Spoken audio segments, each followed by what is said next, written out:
Welcome to the Slop Temple. We pray this video helps. You start by locking down the network basics so nothing else blocks Plex. Check that your server has a static IP or a DHCP reservation, because dynamic addresses break port rules. Once done, make sure the Plex media server process is running and reachable in the local web UI. You should ping the server IP and open 32400/web in a browser. If that fails, note whether the failure is DNS, routing, or service level. That directs the next steps. Now focus on routing and firewall so remote and local clients can connect. You must forward TCP port 32400 from your router to the server IP and save it as a permanent rule. This opens the path.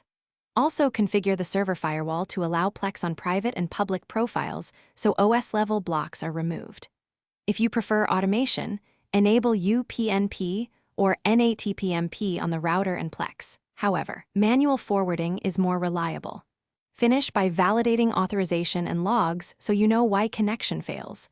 You must sign into the same Plex account on both server and client. Plex uses that for remote ownership. Once done, open the Plex media server.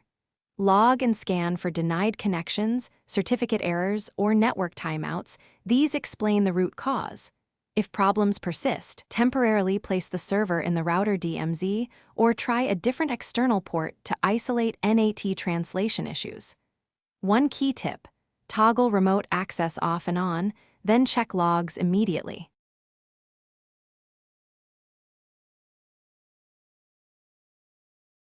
Thanks for watching. Consider subscribing if we helped you.